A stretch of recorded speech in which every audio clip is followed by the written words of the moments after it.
niveles diabéticos, pero vamos a ir viendo también la aplicación de los fármacos en otras situaciones patológicas.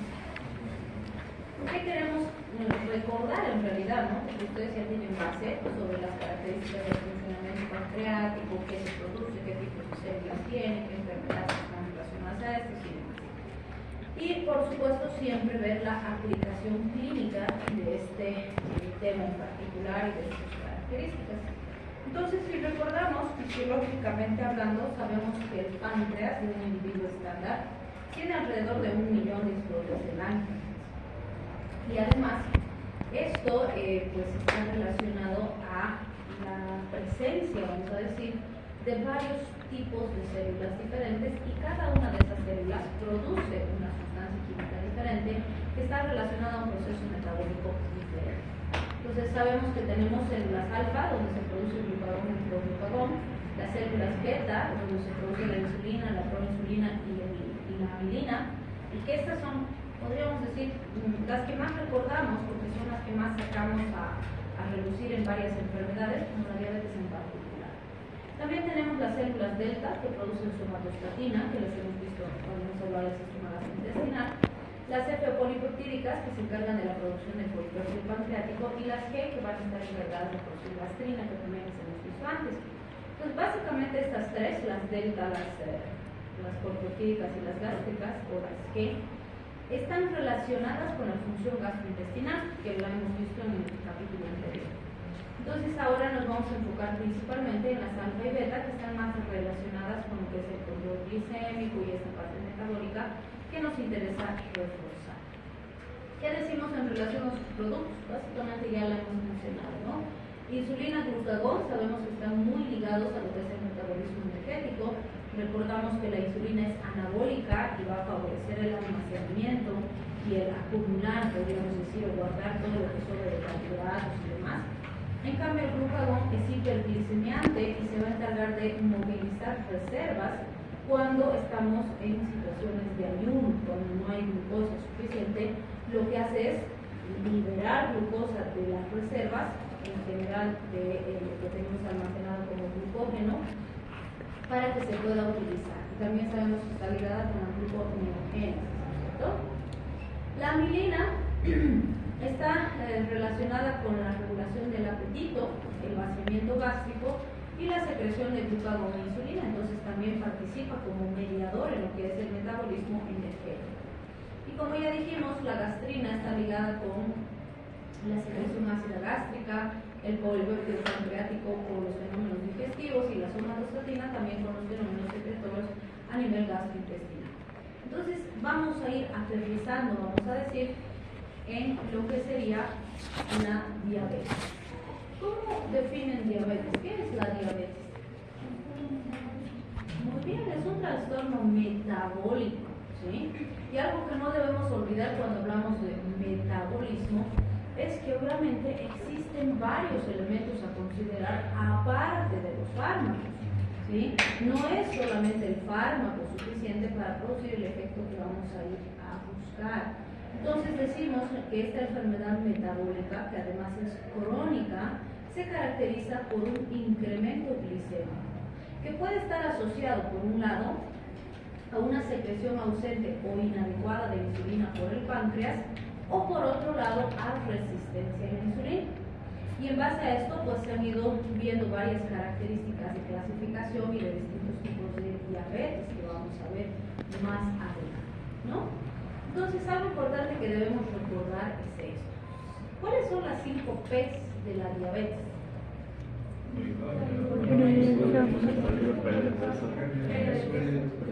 Y en general se habla de la polineuropatía, pero algunos dicen reemplazamos la polineuropatía, que es cardíaca, por el prurito en el paciente agudo, ¿no? Que también es bastante característico, que de hecho la polineuropatía es muy importante, pero en un paciente inicial todavía no va a haber, ¿sí? Y sí va a haber prurito, entonces también podemos sustituir por ahí. Entonces, fíjense, el paciente que siente estas características importantes y que está viendo que están apareciendo estas, que está yendo con mucha frecuencia al baño, que todo el tiempo tiene sed, que todo el tiempo tiene hambre, que está perdiendo peso, tiene que llamarle la atención, y esto es algo que debemos si quieren, socializar con el paciente, con la población general, para que el propio paciente se dé cuenta de lo que está pasando. Yo siempre les digo que el paciente, por ejemplo, cuando empieza a perder peso, se pone contento.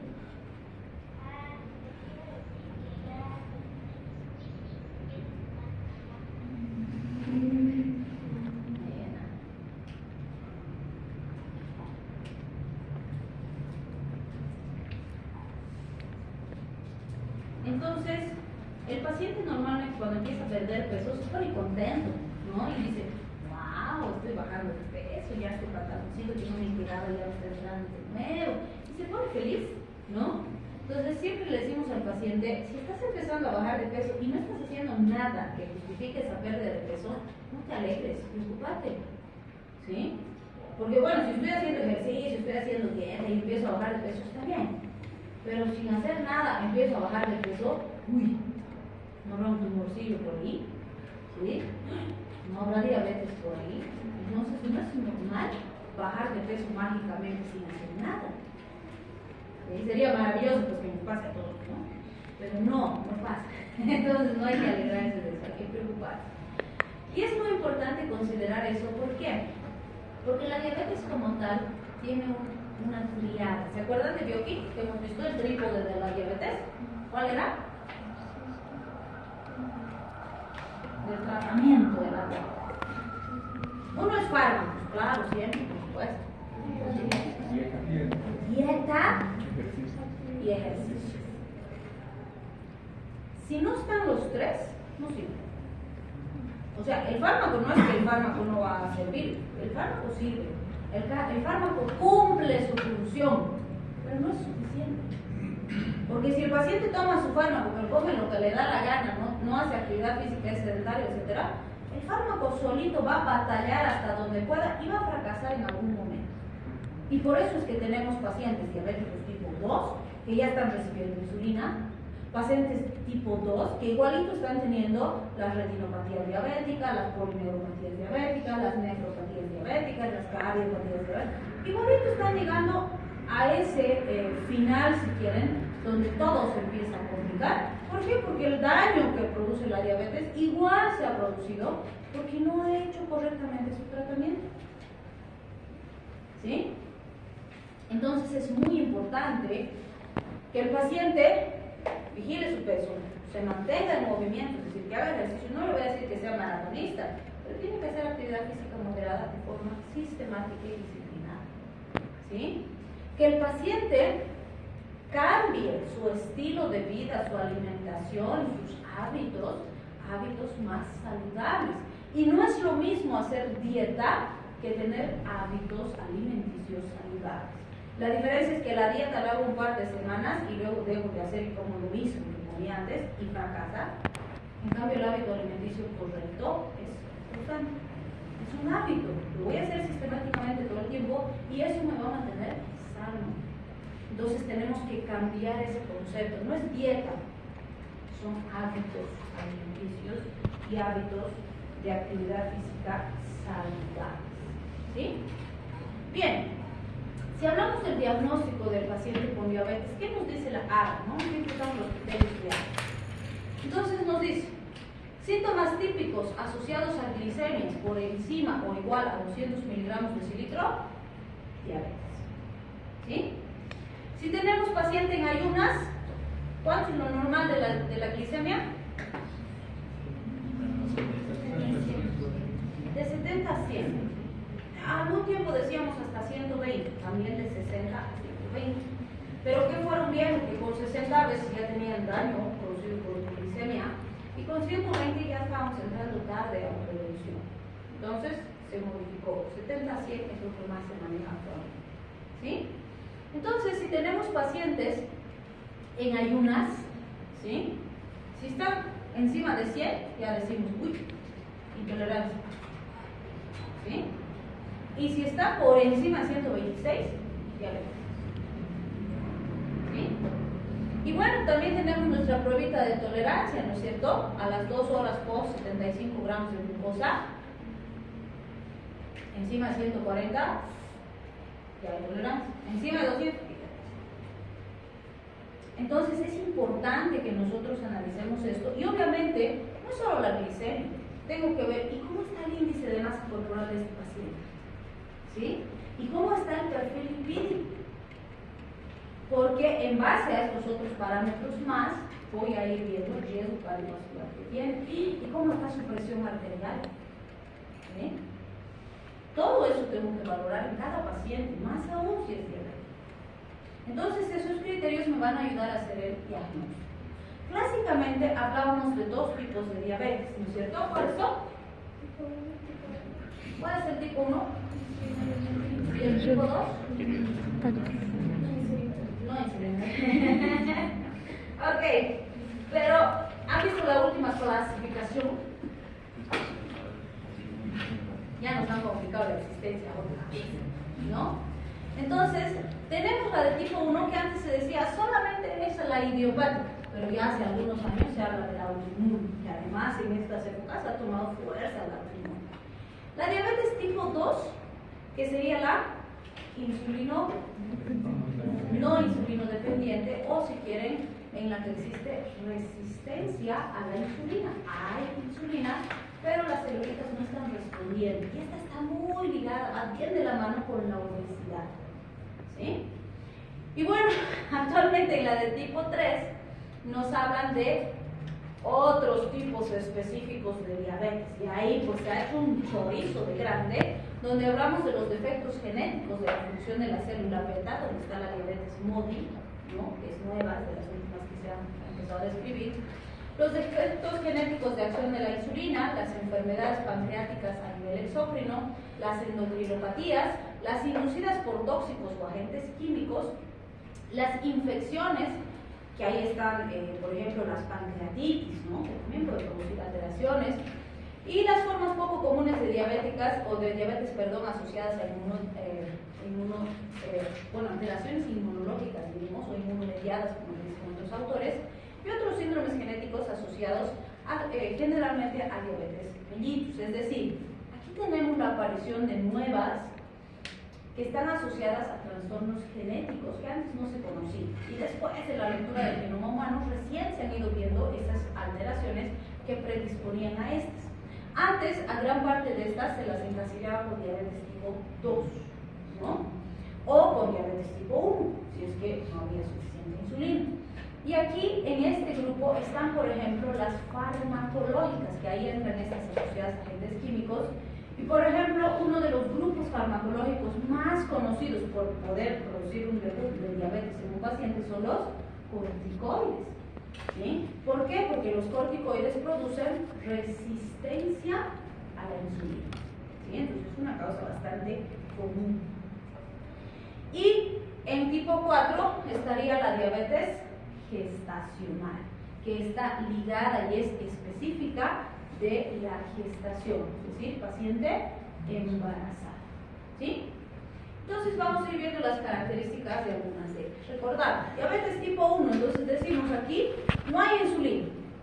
Y como decíamos, antes se hablaba solo de la idiopática, donde pasaba que el paciente no tenía insulina, no se sabía específicamente por qué, pero no tenía insulina.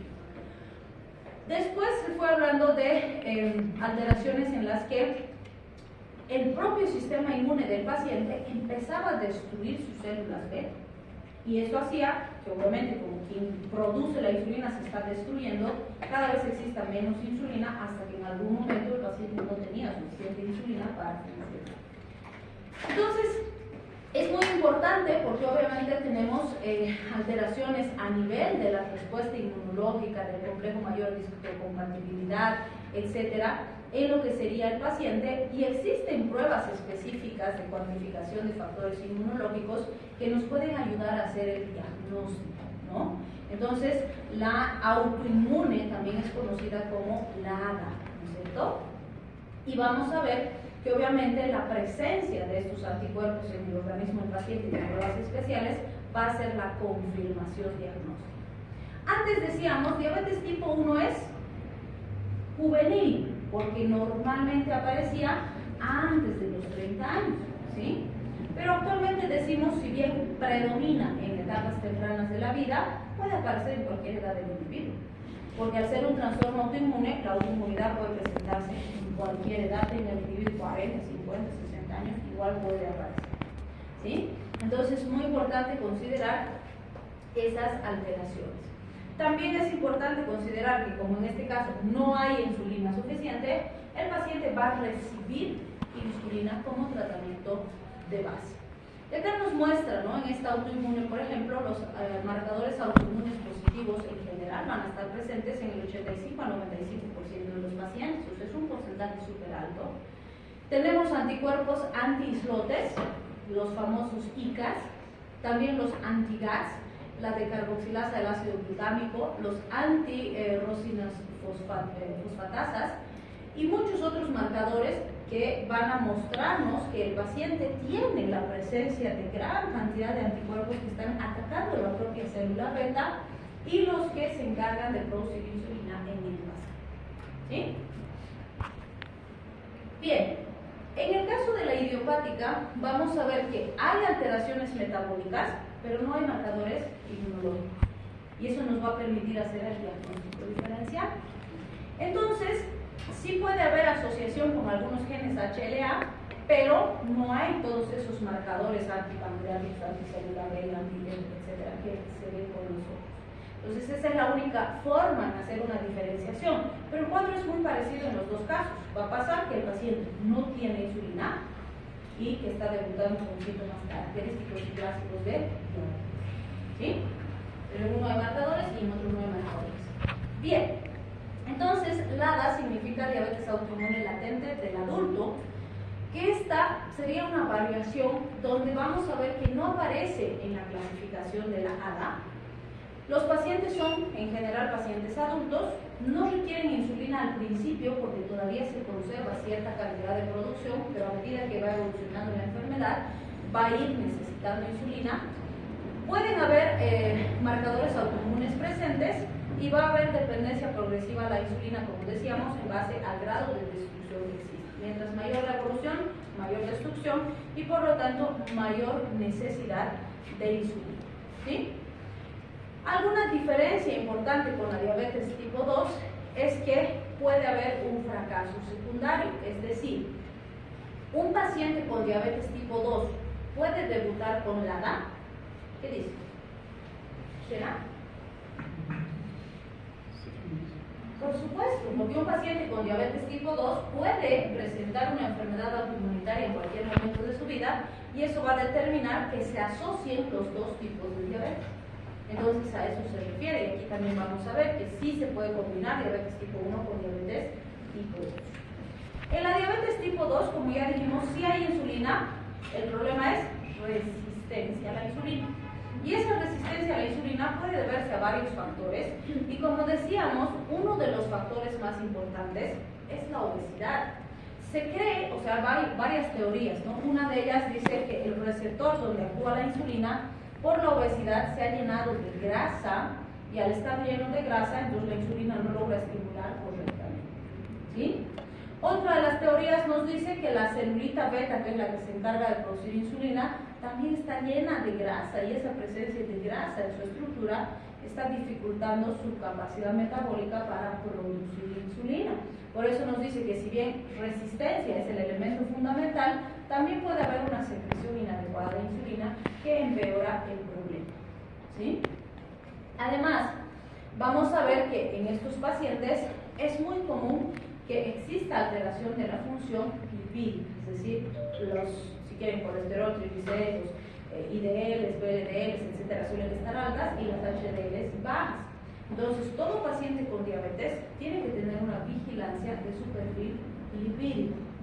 La pregunta es, ¿este tipo de insulina se cura?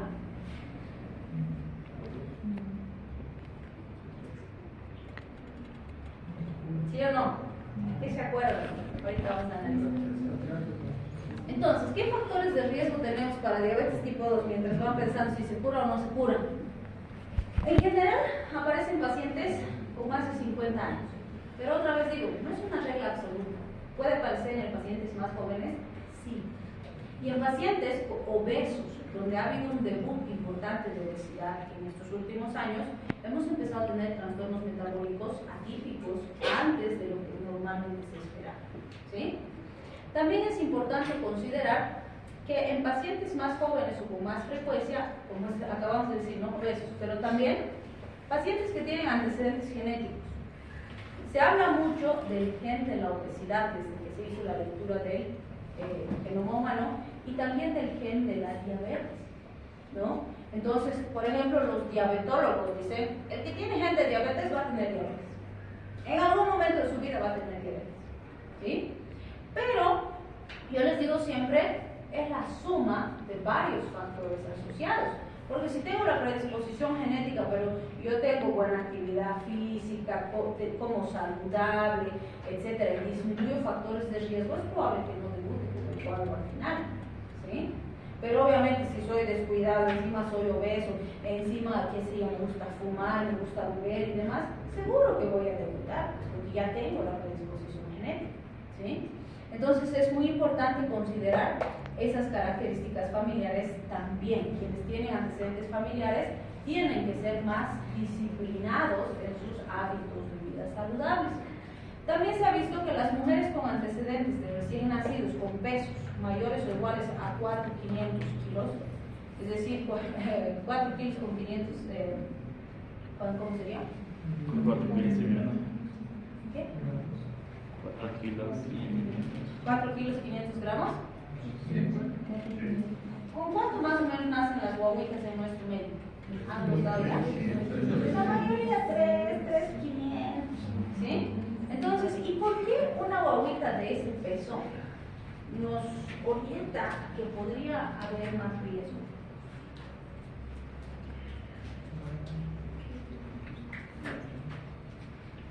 ¿Por qué? ¿Cuál sería el impacto en un bebé de una mamá con diabetes? Que ahorita vamos a ver en un video explicacional.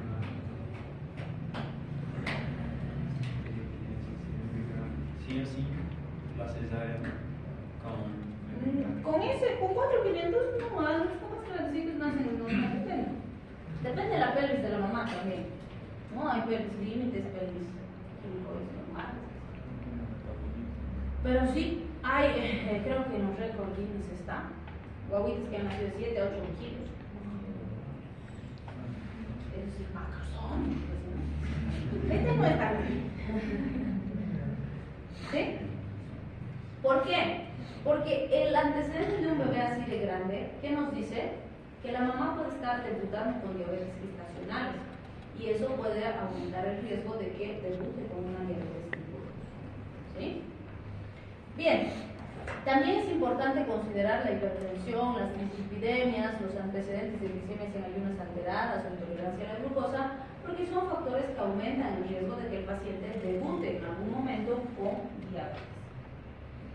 Bien, si hablamos de las de tipo 3, como ya dijimos, pueden estar relacionadas a las que están asociadas a defectos genéticos, como la MODY que decíamos, las infecciones, las extracciones quirúrgicas del órgano de producción de insulina. Si por ejemplo, no sé, mi paciente tenía un cáncer en la cabeza del páncreas y hemos tenido que extirpar eso porque había un tumor ahí, entonces le hemos quitado el sitio de producción de insulina, por lo tanto va a haber menos producción y puede entrar en deficiencia.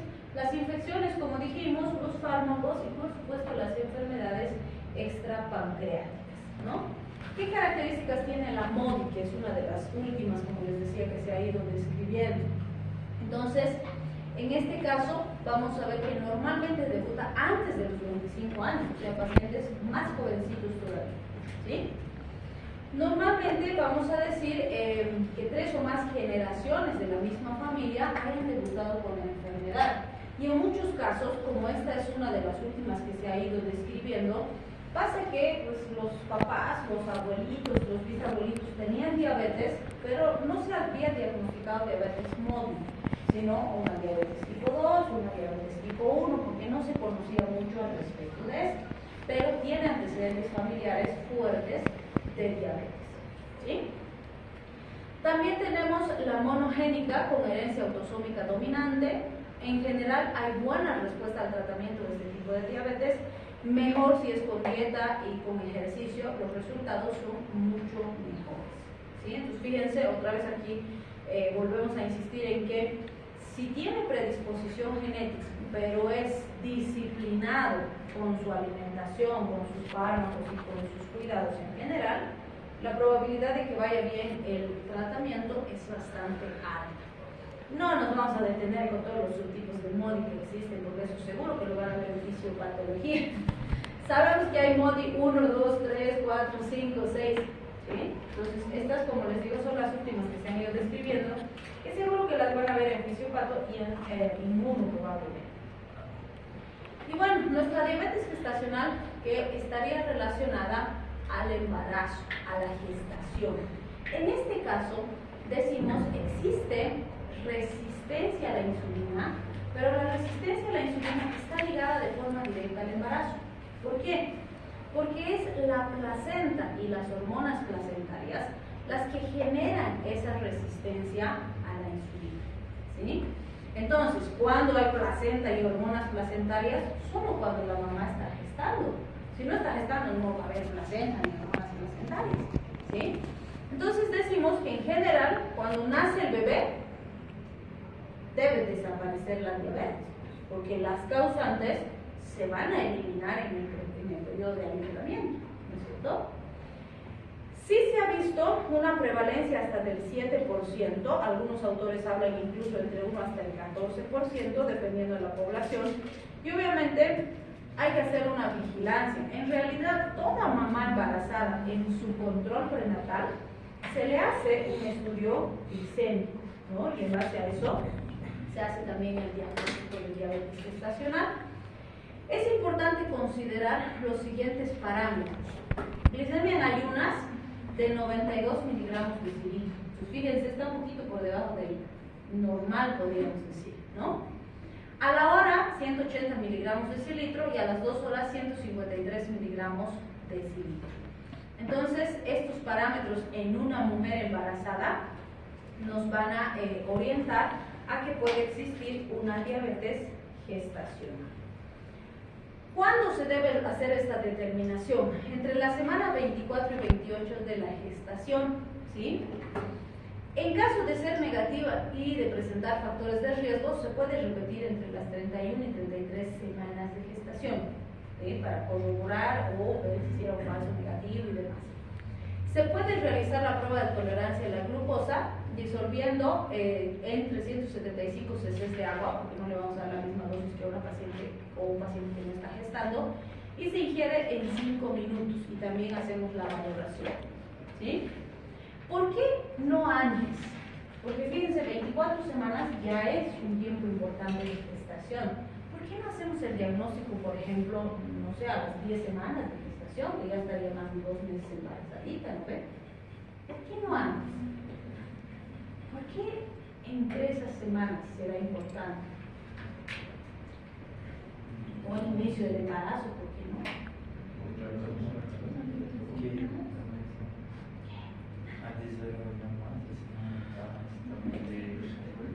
En ese tiempo gestacional recién tenemos una placenta pues bien implantada, madura y en su máxima producción de hormonas. Lo más probable es que en etapas más tempranas no exista una diferencia significativa porque todavía no está la placenta en su máxima expresión de trabajo, por decirlo así. ¿Sí?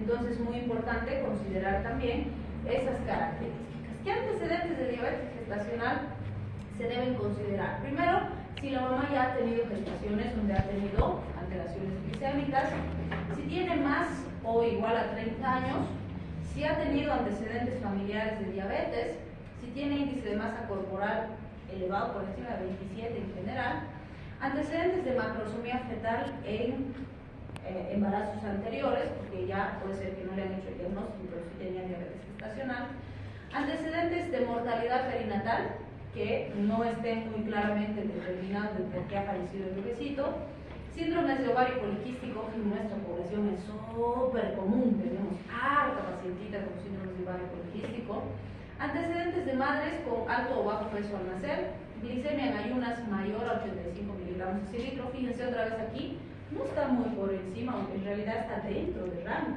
¿no? También antecedentes de preeclampsia, de multiparidad y utilización de drogas hiperglicemiantes principalmente, ¿no? Como corticoides, retrovirales, betamiméticos. Y fíjense, no estamos hablando aquí de fármacos de uso poco común, ¿no? Corticoides se usa, retroviral se usa bastante, betamiméticos se usa un montón, ¿sí? Entonces sí tengo que considerar cualquiera de esos antecedentes. Bien, hasta ahí sería la parte introductoria y el recuerdo de fisiología y fisiopatología que tenemos en relación a diabetes.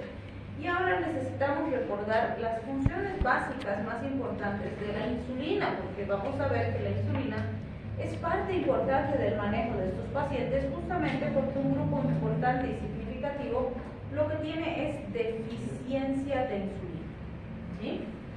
Entonces la insulina sabemos que es un péptido. ¿Por qué decimos que es un péptido y no una proteína? ¿Cuál es la diferencia entre péptido y proteína?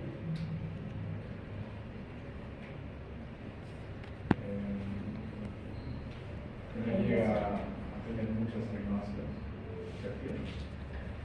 ¿Cuánto?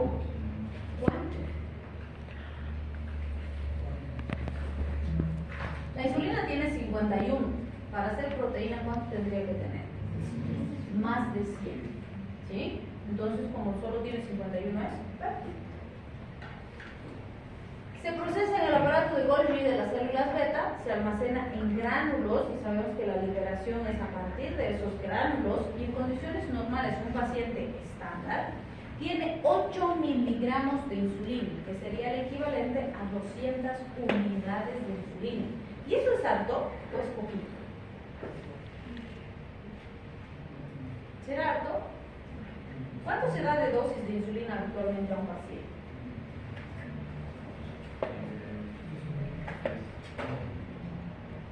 10 unidades o 10 kilos.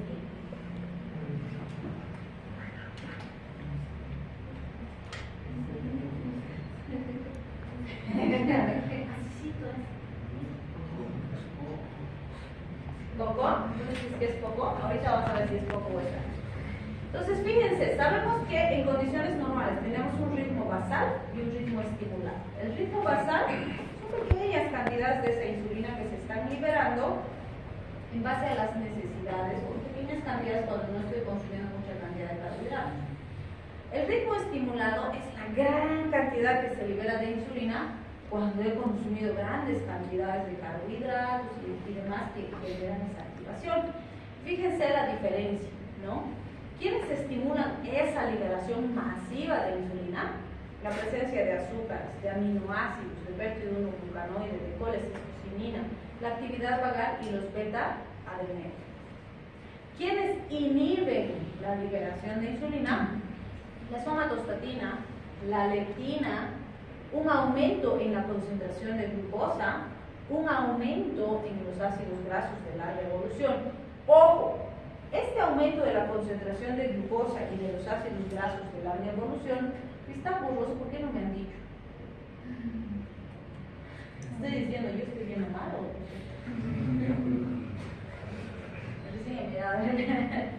entonces, fíjense, esta concentración alta de glucosa y de elementos grasos tiene que ser intracelular, porque concentraciones altas de estos extracelular más bien van a hacer que se libere más insulina.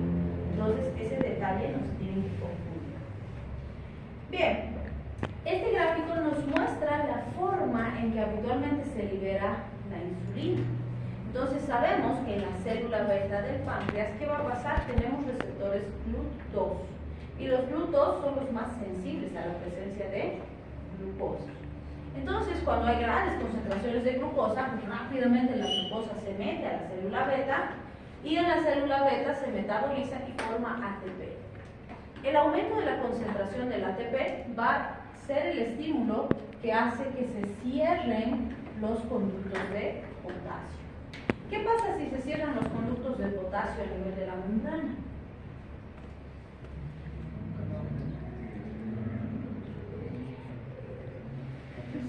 Se despolariza la membrana, ¿sí? ¿Por qué es importante eso? Porque cuando se despolariza la membrana, se abren los canales de calcio, entra el calcio a nivel intracelular y el aumento de la concentración de calcio en la célula beta es el estímulo para que estas vesículas que contienen insulina se fusionen con la membrana y liberen la insulina. ¿Sí? En condiciones fisiológicas, de esta forma se libera la insulina cada vez como alimentos. Pero podemos aprovechar este proceso metabólico para estimular nosotros farmacológicamente la liberación de más insulina. ¿Conocen a las sulfonilurias? Son fármacos que se usan en diabetes. ¿Alguna vez han escuchado? Tal vez como sulfonilurias no, les voy a decir la sulfoniluria más conocida y ahí se van a acordar, la glibenclamida. Es sulfoniluria, ¿sí? Ese grupo de fármacos se conocen como secretagogos de insulina. ¿Por qué? Porque su mecanismo de acción implica aumentar la secreción de insulina. ¿Qué hacen? Bloquean el canal de potasio. Y eso hace que se produzca ese mecanismo, y se libere la insulina. ¿Sí? Entonces vamos a ver ese grupo farmacológico. Bien, en condiciones normales además hay que recordar que la insulina se metaboliza por acción del hígado en un 60% y del riñón en un 40%, a veces un poquito menos. ¿Por qué es importante este porcentaje? En realidad no es tan relevante, pero se ha visto que las insulinas sintéticas invierten el porcentaje. Es decir, con las insulinas sintéticas se metaboliza más por el riñón que por el hígado. Por eso es que en todo pacientito diabético se tiene que vigilar función hepática y función renal cada cierto tiempo. Y sobre todo la función renal, porque además la propia nefropatía diabética nos va a comprometer la salud del paciente a largo plazo. Entonces necesito vigilar muy bien y tratar que el riñoncito esté lo más sanito posible, porque de eso depende la calidad de vida de mi paciente diabético. ¿Sí? Porque la propia diabetes, la propia medicación me van a ir molestando al riñoncito. Entonces tengo que ayudar a ese riñón. ¿Sí? Bien, si hablamos del nivel plasmático, fíjense, ese ritmo basal que hemos dicho es entre 5 a 15 microunidades por ml. Y el ritmo estimulado, que es mucho mayor, llega hasta 90 microunidades por ml. ¿Cuántas unidades de insulina hemos dicho que tenemos en el páncreas? 200. Y no son microunidades, son unidades. Entonces 200 es por demás una cantidad súper grande para controlar cualquier nivel glicémico alterado. Entonces imagínense cómo de mal tiene que estar funcionando un paciente para que sus niveles glicémicos estén altos. ¿Sí? Bien, esto solo para recordar, ¿no? Son los transportadores de glucosa, los GLUT 1, 2, 3, 4 y 5. Lo que varía es su distribución en el organismo. ¿Sí? Bien, entonces cuando hablamos de la función de la insulina, de lo que depende su afinidad, es de la afinidad de la insulina, que es una hormona, por su receptor. En condiciones normales se une al receptor y produce su acción. Pero existen situaciones o sustancias que pueden hacer que exista un deterioro de esa interacción. Ya hemos dicho los corticoides, ¿no? ¿Por qué los corticoides generan resistencia a la insulina? Porque disminuyen la afinidad de la insulina por su receptor. Tienen dificultad para unirse y eso hace que se produzca hiperglicemia. La hormona de crecimiento aumenta la afinidad de la insulina por su receptor. Y esto es completamente fisiológico.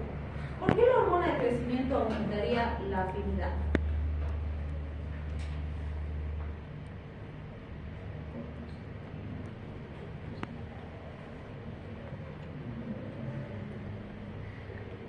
¿Por qué?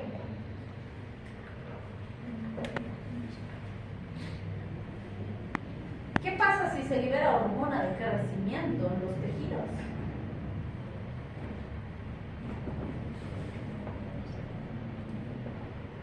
Estamos a martes, ya están hechos pomadas. es examen, no se olvide. ¿Cómo es? Crecen pues los tejidos, por eso se llama hormona de crecimiento. Y para crecer los tejidos necesitan glucosa. Claro, entonces ¿qué hace la hormona de crecimiento? Que tenga más afinidad para que se meta la glucosa y podamos usar para crecer. ¿Sí? Entonces, por eso les decía, es fisiológico. Y obviamente cualquier alteración en los receptores o la disminución de los receptores puede disminuir la función de la hormona en sus sitios diana específicos. ¿Sí? Bien, acá recordamos fisiología y bioquímica un poquito. Sabemos que en condiciones normales ingerimos los alimentos, se absorben a nivel intestinal y esto va a mandar por un lado señales hacia el páncreas y por otro lado señales hacia el sistema nervioso central. Va a decir, ok, páncreas libera insulina porque necesitamos guardar eso que estamos ingiriendo. ¿Sí? Entonces, ¿dónde va a actuar principalmente la insulina? En el hígado, en la grasa y en el músculo, que son los sitios principales donde se va a producir el metabolismo energético. ¿Qué va a pasar en el hígado? Se inhibe la glucogenólisis, la conversión de aminoácidos en glucosa y la formación de cetoácidos y ácidos grasos. Se activa el almacenamiento de glucosa como glucógeno, la síntesis de triglicéridos y la formación de VLDL. La pregunta es, ¿por qué se produce esto? ¿Por qué se inhiben esos y se activan estos?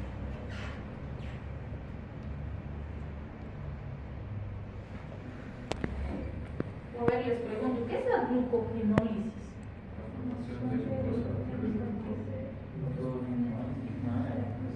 Eso no es gluconeogénesis.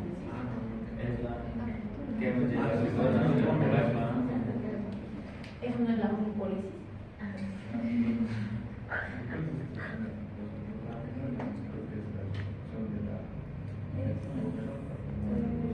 Muy bien, rompo glucógeno para liberar glucosa. ¿Y qué es la gluconeogénesis? A partir de lípidos o de proteínas. ¿Y cuándo se activan esas dos vías? Cuando piensa que no hay glucosa, Ya, entonces fíjense, si la insulina se ha liberado porque hay mucha glucosa, es normal que todo esto se inhiba, pues porque no necesito. Porque hay glucosa a montones. ¿Qué necesito hacer? Empezar a guardar. Voy a empezar a guardar, formo grasas, guardo, hago más glucógeno. ¿Sí? Ahora les pregunto otra cosa. Y entonces, ¿por qué un paciente con cetoacidosis diabética que tiene hiperglicemia tiene activación de la glucogenólisis y la gluconeogénesis?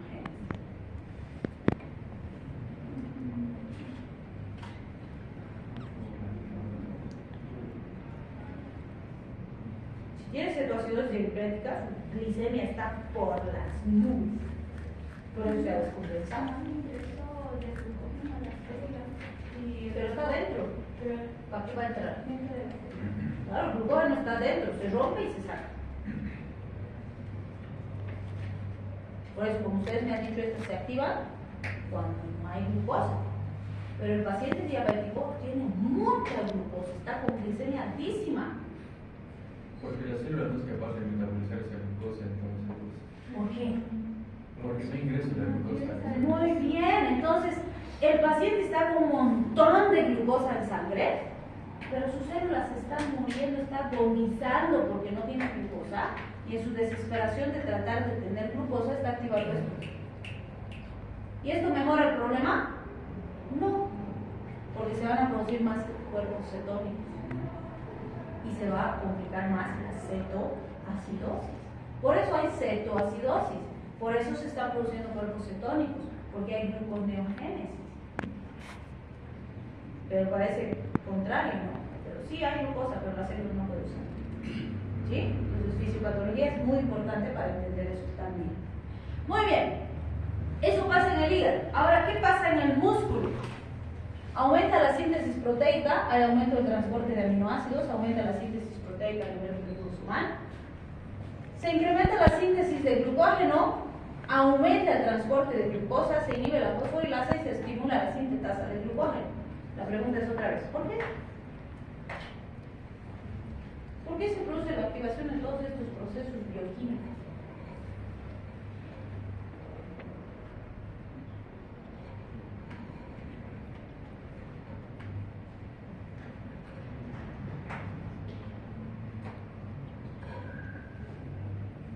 ¿Ya pues? ¿Se ha gastado ya su cafecito? Sí. ¿Necesitamos otro? ¿Cómo es? ¿Por qué se produce todo eso?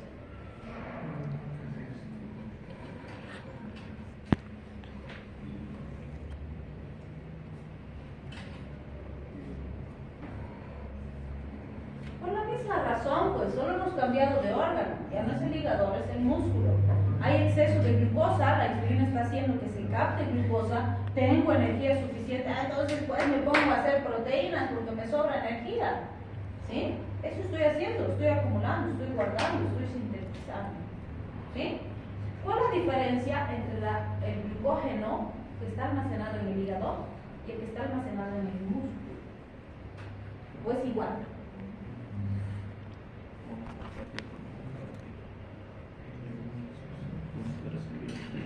Están en ayunas, digamos, hoy día, están muriendo de hambre. ¿Cuál glucógeno van a liberar? ¿El del hígado? ¿Y por qué no el del músculo?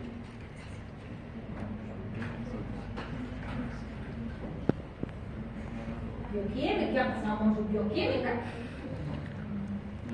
Y no pueden decir, ay, la doctora no nos ha enseñado. ¿Cómo es?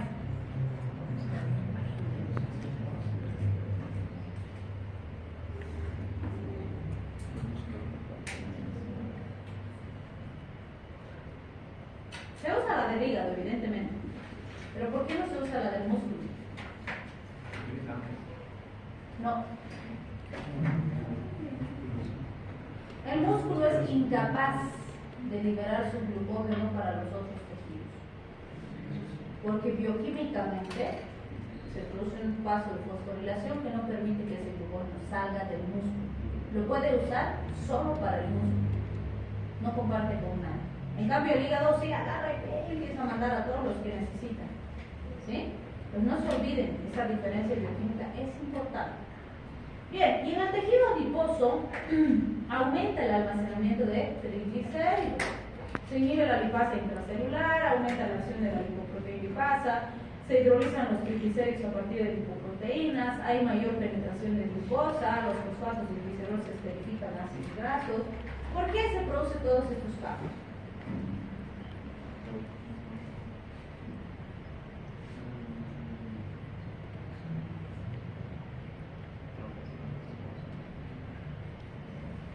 Ya está en modo zombie, no sé qué. Ya no responden nada, ¿quieren descansar un poquito? Respóndanme esto y les dejo descansar un poquito. ¿Por qué aumenta el almacenamiento de triglicéridos si se activan vías que están guardando? Porque la glucosa ya ingresó dentro de la célula, entonces la glucosa cuando no se utiliza se almacena como triglicéridos. Porque hay mucha glucosa y puedo guardar, pues porque me sobra. ¿Sí? Ya, 5 minutos. Empezamos con fármacos.